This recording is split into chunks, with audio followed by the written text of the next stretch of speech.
Hello everyone and welcome back to my channel, The History Carnival with Akshaj.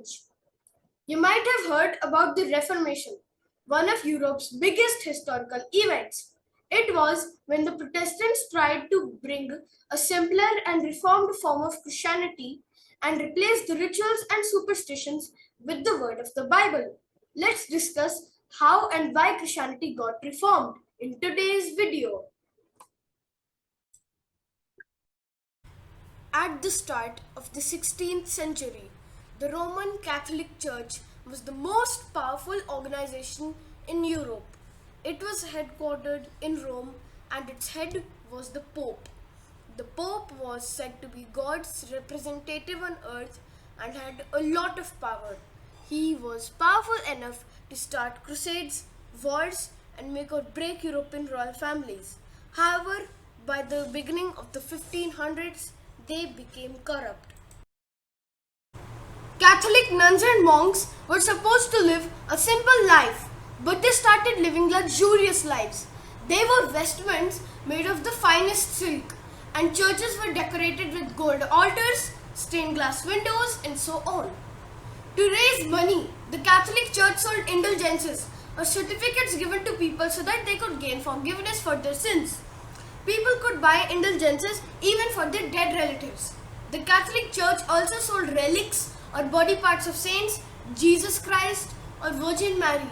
They were usually fake. Pilgrims paid them money to feel and touch the relics, which they believed had divine powers. This made the Catholic Church extremely rich. Some priests argued that the Pope was not following the rules of Christianity. He was living a lavish life, although he had to live a simple life.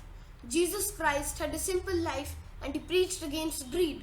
Shouldn't they follow his example?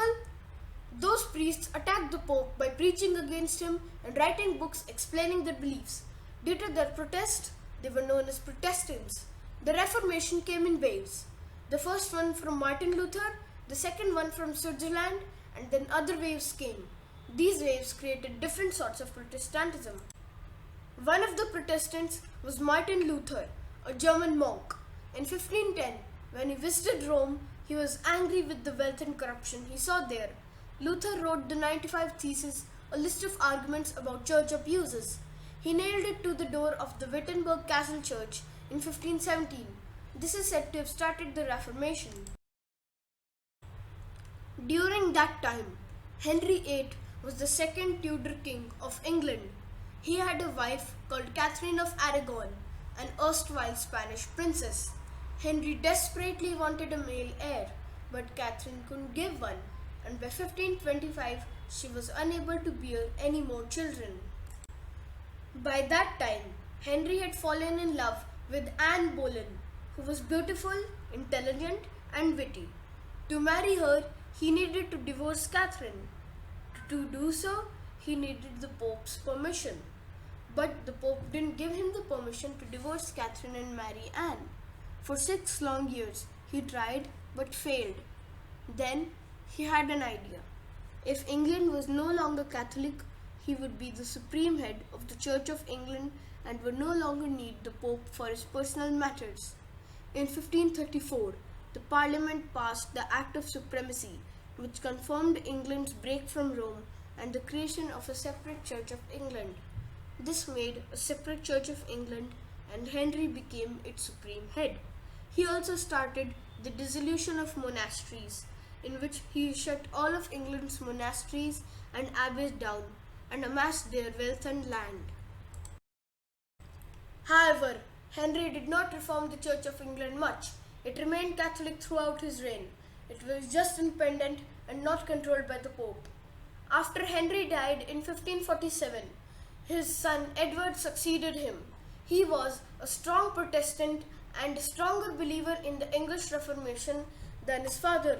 He made further Protestant reforms in the Church of England, like the banning of Catholic celebrations and rituals like Mass, authorization of the first prayer book in English, the Book of Common Prayer by Thomas Cranmer, etc.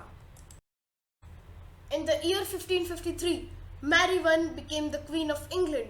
She was a Catholic. She tried to revive Catholicism in England. That time, Under Pope Paul III's reign, the Catholic Church tried to stop the spread of Protestantism, known as the Counter-Reformation. Mary is known as Bloody Mary because she killed a lot of Protestants by burning them at the stake, a method of execution used by English rulers. John Foxe, a Protestant cleric, fled to Switzerland during a reign. He wrote Foxe's Book of Martyrs, which tells in detail how each Protestant martyr was killed. After Mary died in 1558, Elizabeth I became England's queen. During that time, England was divided between the Catholics and the Protestants. To solve this problem, she established a Church of England which was Protestant in doctrine but Catholic in appearance. Church services were compulsory on Sundays. Catholics who didn't attend had to pay a fine of 12 pence.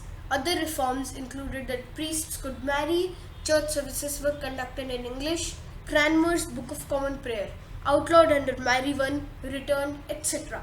However, some Catholic features were retained, like bishops were retained, church decorations were permitted, and priests could wear traditional clothes.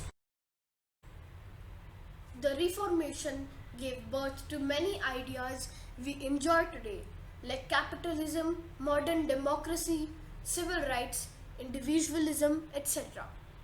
But it also triggered violence between Protestants and Catholics, like the 30 Years' War.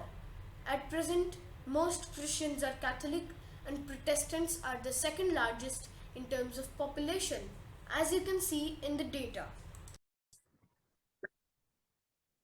Thanks for watching. I hope you found the video to be interesting and informative. For more knowledge about the Reformation or topics related to it, visit History Extra or watch the movies Luther, Elizabeth, Elizabeth the Golden Age, or the TV series The Tudors. We'll meet in the next video. Till then, bye-bye.